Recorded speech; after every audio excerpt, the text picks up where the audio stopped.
What's up guys? Welcome back to another lesson in the Master 1 Grappling and Ground Fight System. In today's lesson we're going to be talking about the single leg takedown. Just one simple variation. Like with any technique there are many variations of it, but we're just going to do one simple version that will allow you to take your opponent from either your distraction or his own, put him on the ground so that you can either get away and make your escape if you don't really want to fight, or obviously you can go in with knee strikes, punches, you can take full mount, side mount, etc. The choice is yours once he's on the floor. It would just depend on what you want to do in the fight.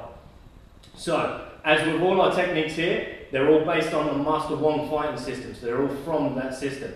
So you'll have principles taken from Wing Chun, Tai Chi, Jeet Kune Do, San Xiao, and even a little bit of traditional Kung Fu. It's not necessarily going to look like wrestling, Jiu-Jitsu, Muay Thai, or any of these sort of modern arts that you see all over the place these days with the MMA movement. It's not based on those systems. So if we do things different, as I always say, it's not because we're better and it's the only way, it's just this is how it works for us. It's just our way, you have your way. If that works for you, great. If you can take some of our principles and make them work for you, even better. So then you'll have a better game, hopefully. So, if I could borrow your mouse, I'll show you what I mean. So, as I say, you can do this from his distraction or your own. If I'm setting up my own, that basically means I'm either going in to kick him, I send a punch, whatever it is. But once I move, I'm hoping to get him to react to it. Because once he reacts, and I go in, he's hopefully not going to see it. Because he's worrying about the punch, not my takedown. So, the other option I have is, of course, I use his own distraction, which would be his punch or his kick, etc. Excuse me. So what happens is, as he punches, I move in. Because what I don't want to do is let him punch and then go in. Because that's going to be too late. The hand's already back, he's probably already setting up with the rear hand, etc. So what I do, the moment I see his foot, the knee, the hip or the shoulder move, I go. As soon as I know there's an attack coming, that's when I must move in for the takedown. So I'm here, bang. The moment he moves, I'm in. My shoulder lands first. So I'll just show you that a bit slower.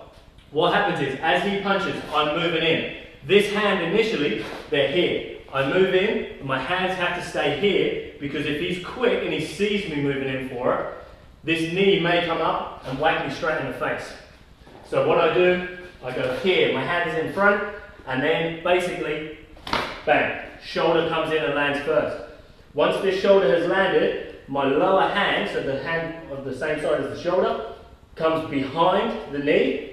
I make a fist that comes behind the knee, take hold of that fist, and then from here I will have a lot of twist through the hip and the drive off this leg, and obviously I can use the lat. It's much stronger than if I grab this side. You can do it here, but it's way less effective. So my forearm, the lower part of my forearm just by the wrist, is what rests against the back of his knee, and then I grab here. Of course my head must stay fixed against his hip. If I'm loose, then I move and he doesn't. My head is here, so if I move, he moves too.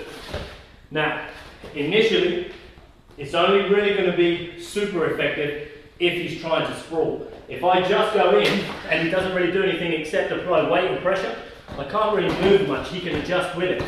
If, on the other hand, I pull this and he tries to sprawl back, once this leg comes up and his weight shifts, so if he sprawls, all I have to do is a little twist, because he's now only based on one leg, which happens to be too far away from his lead one.